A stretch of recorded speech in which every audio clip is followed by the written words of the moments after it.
Hello guys, कैसे हैं आप सब लोग। आई होप आप सभी लोग बढ़िया होंगे और आपकी पढ़ाई भी बढ़िया चल रही होगी। गाइस, रेलवे ने 2025 का एंड होते होते एक बहुत बड़ी अपडेट दी है। 2026 का एनुअल सिलेक्शन कैलेंडर रेलवे ने जारी कर दिया है। तो इस वीडियो में हम जानेंगे कि आने वाले साल यानी 2026 में कौन कौन सी रेलवे की वैकेंसीज आने वाली हैं और कब कब नोटिफिकेशन जारी करेगा रेलवे और इनके एग्जाम कब कब होंगे। तो गाइस, बने रहिए अंत तक। मैं हूं विनीत, आप देख रहे हैं द गवर्नमेंट ज्ञान। चलिए शुरू करते हैं बिना किसी देरी के।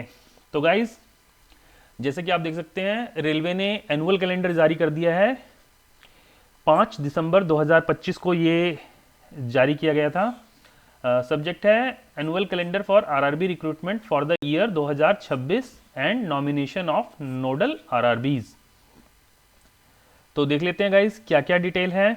Annual calendar for RRB recruitment 2026, period जनवरी फरवरी, category assistant loco pilot, vacancy assessment up to 30/6/2027। आप देख सकते हैं गाइस, एक साल एडवांस की वैकेंसीज एसेस करेगा रेलवे असिस्टेंट लोको पायलट के लिए। 30/6/2027 तक जो भी वैकेंसीज बनेगी, जो भी रिटायर वगैरह होंगे लोग रेलवे से, तो उनकी सारी एंटिसिपेटेड वैकेंसीज को असेस किया जाएगा 30/6/2027 तक। और assessment of vacancies on OIRMS। OIRMS क्या होता है सही गाइस? OIRMS होता है online indenting and recruitment management system. तो ये एक रेलवे का ऑनलाइन पोर्टल है जिसपे वैकेंसीज को असेस किया जाता है। ये इंटरनल प्रोसेस है एक गाइस, रिक्रूटमेंट को असेस करने के लिए वैकेंसीज को हर साल असेस किया जाता है। तो ये दिसंबर 2025 तक ये चीज़ें OIRMS पर जो वैकेंसी है वो असेस हो जाएगी और इंडेंट जो हैं OIRMS पे वो अप्रूवल के बाद जनवरी 2026 तक फाइनल हो जाएंगे। तो उसके बाद क्या होता है गाइज? उसके बाद शुरू होता है सेंट्रलाइज नोटिफिकेशंस आउट होने का सिलसिला। तो ये लोको पायलट के केस में फरवरी 2026 तक आपको, फरवरी 2026 के एंड या मार्च 2026 के स्टार्टिंग तक आपको मोस्ट प्रोबेबली सेंट्रलाइज नोटिफिकेशन दिख जाएगा आपको असिस्टेंट लोको पायलट का। तो गाइज, आगे बात कर लेते हैं टेक्नीशियन की। सिमिलरली टेक्नीशियन का 30/6/2027 तक इन्होंने असेसमेंट मांगा है वैकेंसीज का और जनवरी 2026 तक सेम इसका OIRMS पर वैकेंसीज असेस हो जाएंगी और इसका नोटिफिकेशन आपको मार्च 2026 में देखने को मिल सकता है। और सेक्शन कंट्रोलर जो इस साल पहली बार आई थी, ये अब हर साल, ये पोस्ट भी अब हर साल आया करेगी गाइस। बहुत अच्छी पोस्ट है रेलवे में। तो इसका भी 30/6/2027 तक की वैकेंसीज ली हैं रेलवे ने और इसका नोटिफिकेशन आपको अप्रैल 2026 में देखने को मिलेगा। आगे बढ़ते हैं गाइज। आगे है आपका JE junior engineer, depot material superintendent और chemical and metallurgical assistant.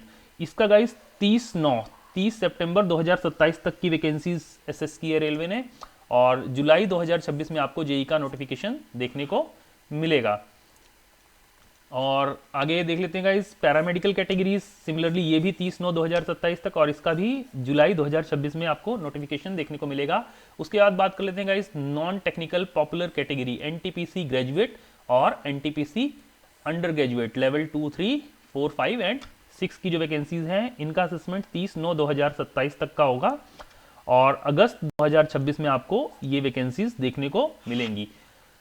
Ministerial and isolated categories, ये 31 दिसंबर 2027 तक की वैकेंसीज रेलवे असेस करेगा और सितंबर 2026 में आपको मिनिस्ट्रियल एंड आइसोलेटेड कैटेगरीज की वैकेंसीज का नोटिफिकेशन देखने को मिलेगा। और ग्रुप डी, जिसमें सबसे ज़्यादा वैकेंसीज आती हैं, लेवल 1 की पोस्ट होती है, ये भी 31 दिसंबर 2027 तक की वैकेंसी रेलवे असेस करेगा और अक्टूबर 2026 में आपको ग्रुप डी का नोटिफिकेशन देखने को मिलेगा।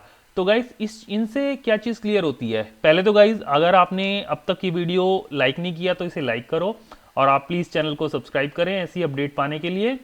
और गाइज, अब बात करते हैं कि इससे क्या चीज़ निकल के सामने आती है। अगर फरवरी या मार्च तक लोको पायलट का नोटिफिकेशन आएगा, इसका मतलब है कि फरवरी से पहले पहले आपके जो भी असिस्टेंट लोको पायलट के एग्ज़ाम हो चुके हैं या जो भी DV मेडिकल का प्रोसेस आपका जो चल रहा है, तो ये फरवरी या मार्च से पहले पहले ये ज्वाइन करवा देंगे, मतलब आपकी ज्वाइनिंग फेब या मार्च से पहले पहले ये सेंट्रलाइज नोटिफिकेशन आने से पहले कंप्लीट हो जाएगी।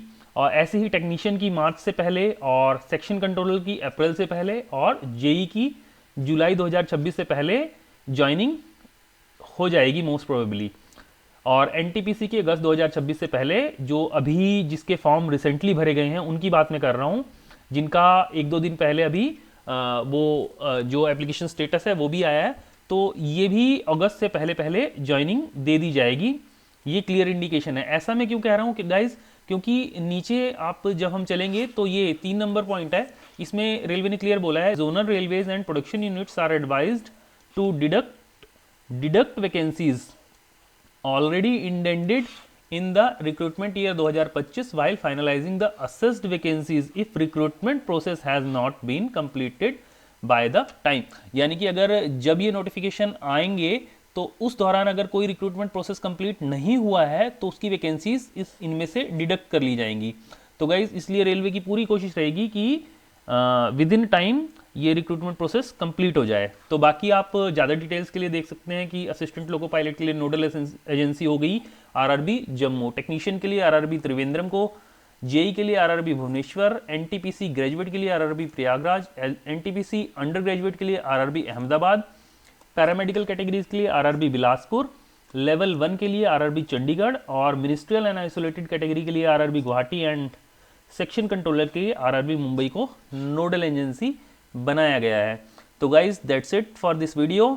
आपको अगर ये वीडियो इन्फॉर्मेटिव लगा तो प्लीज़ इसे एक लाइक करें, चैनल को सब्सक्राइब करें, और ऐसी ही जानकारी के लिए देखते रहें द गवर्नमेंट ज्ञान। मिलते हैं अगली वीडियो में किसी और अपडेट के साथ, तब तक के लिए थैंक यू।